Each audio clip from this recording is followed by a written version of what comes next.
Surat kepada Raja Uman. Nabi Muhammad Shallallahu Alaihi Wasallam menulis surat kepada Raja Uman, yaitu Jaifar dan Abdul. Keduanya adalah anak Al-Julunda. Inilah surat beliau.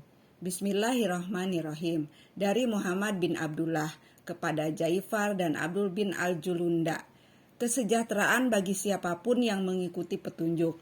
Amma bad, sesungguhnya aku menyeru Tuhan berdua dengan seruan Islam. Masuklah Islam, niscaya Tuhan berdua akan selamat.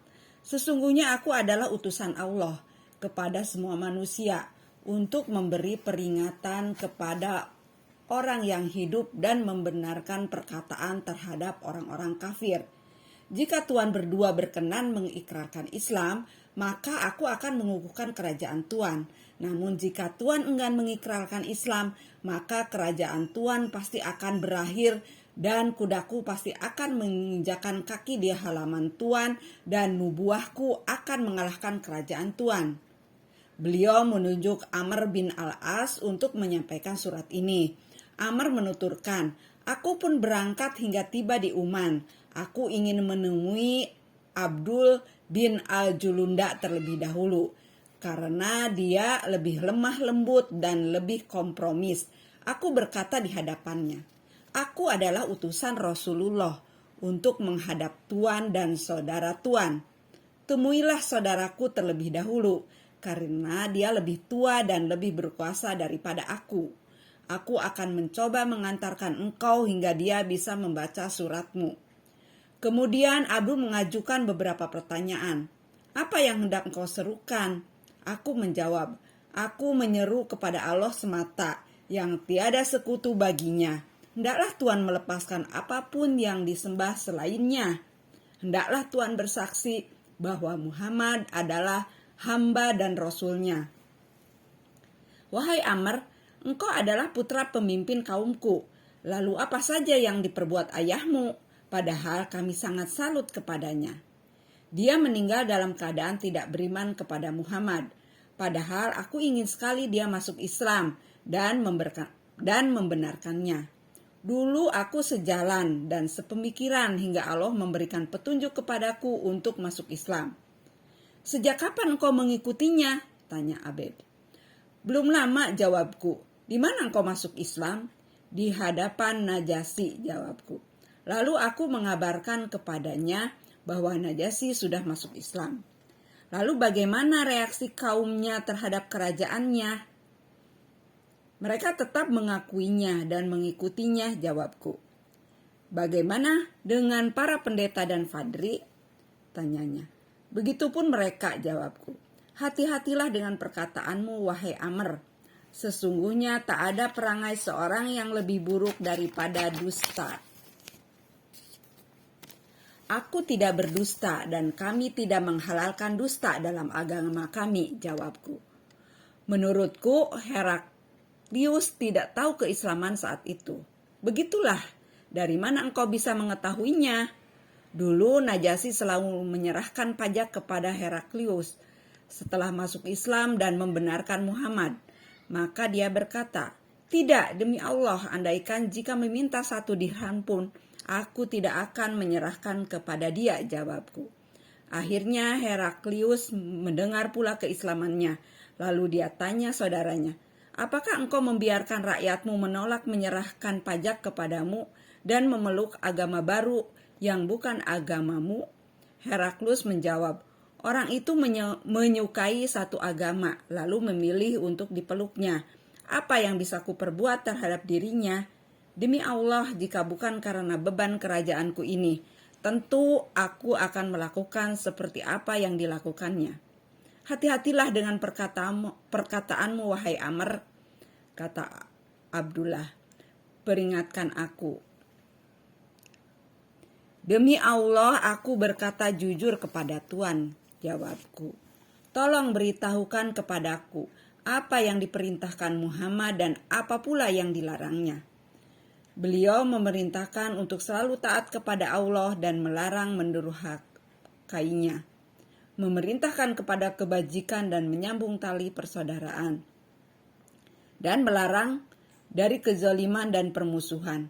Beliau juga melarang zina, minum khamar, menyembah batu, patung, dan salib. Alangkah bagusnya apa yang disuruhkannya itu.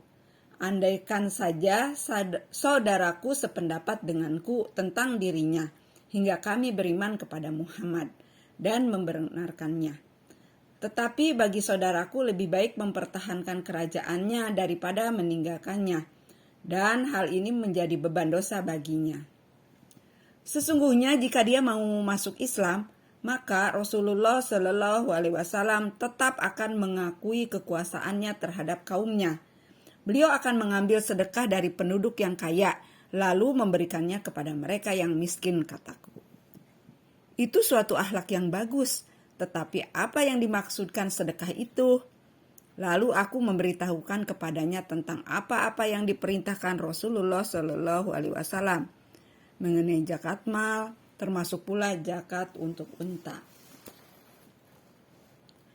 Wahai Amr, apakah sedekah itu diambilkan dari hewan-hewan ternak kami yang digembalakan? Benar, jawabku. Demi Allah, sekalipun kaumku tetap berada di rumahnya, dan sekalipun hewan ternak banyak, aku tidak melihat mereka mau menaatinya. Beberapa hari aku menunggu di depan rumah Abdul, yang saat itu masih berusaha menghubungi saudaranya dan mengabarkan apa yang aku katakan. Suatu kali Jaifar memanggilku. Saat aku menghadapkan para pengawalnya mencekal lengan tanganku. Lepaskan dia, katanya. Maka aku pun dilepaskan. Aku bermaksud hendak duduk. Aku memandangi Jaifar. Lalu ia berkata, katakanlah apa keperluanmu. Aku menyerahkan surat Rasulullah Shallallahu Alaihi Wasallam yang masih terbungkus dengan cincin stempel. Setelah menerima surat beliau, Jaifar merobek tutupnya dan membaca hingga selesai, lalu menyerahkannya kepada saudaranya, yang juga membacanya hingga selesai. Maukah engkau memberitahukan kepadaku apa yang dilakukan Quraisy? Tanya Jaifar kepadaku. Aku menjawab, mereka sudah banyak yang mengikuti beliau, entah karena mereka menyenangi agamanya, entah karena kalah dalam peperangan. Siapa saja yang bersama Rasulullah? Tanya Jaifar. Sudah cukup banyak orang yang menyenangi Islam dan memeluknya dengan akalnya dan berkat petunjuk Allah. Mereka sudah sadar bahwa mereka sebelumnya berada dalam kesesatan, dalam kepasrahan, dan aku tidak melihat seorang pun yang masih tersisa selain diri Tuan. Jika saat ini Tuan tidak mau masuk Islam dan mengikuti beliau, maka sepasukan berkuda akan datang ke sini dan merebut harta benda Tuan. Maka masuklah Islam, niscaya Tuan akan selamat dan beliau tetap akan mengangkat Tuan sebagai pemimpin kaum Tuan. Jangan sampai ada pasukan yang menyerang Tuan. Akan kupertimbangkan hari ini juga dan besok silahkan datang lagi ke sini, jawab Jaifar. Aku kembali menemui Abdul. Dia berkata, wahai Amr, aku benar-benar berharap dia masuk Islam, asalkan dia merasa sayang terhadap kerajaannya. Besoknya aku hendak menemui Ja'far, namun dia tidak mengizinkanku. Aku pun kembali menemui Abdul dan ku beritahukan kepadanya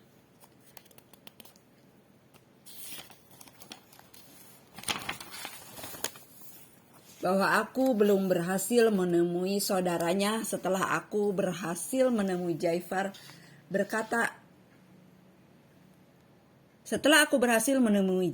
berkat bantuan Abdul, Jaifar berkata, aku sedang memikirkan apa yang kau serukan kepadaku.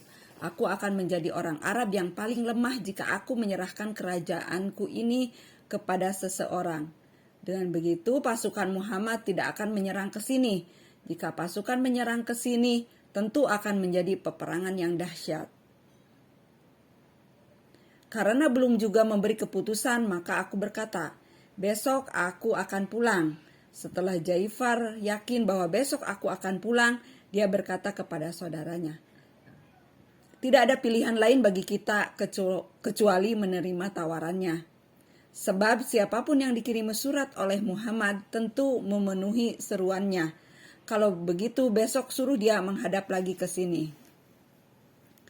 Akhirnya Jaifar dan Abdul bin Al-Julunda masuk Islam dan beriman kepada Nabi Shallallahu Alaihi Wasallam. Bahkan keduanya siap menyerahkan sedekah dan kerajaan tetap berada di tangan mereka berdua. Mereka sangat membantuku dalam menghadapi orang-orang yang hendak menentang. Alur kisah ini menunjukkan bahwa pengiriman surat ini kepada Jaifar dilakukan pada waktu-waktu belakangan daripada surat-surat lain yang dikirimkan kepada para raja. Menurut pendapat mayoritas, surat ini dikirimkan setelah perjanjian Hudaybiyah. Dengan surat-surat ini, Nabi Shallallahu Alaihi Wasallam telah menyampaikan dakwah kepada sekian banyak raja di muka bumi. Di antara mereka ada yang beriman dan sebagian yang lain ada yang ingkar. Tetapi setidak-tidaknya surat tersebut telah berhasil memasgulkan pikiran orang-orang kafir dan membuat mereka mengenal nama beliau dan Islam. Wallahu a'lam bishawab.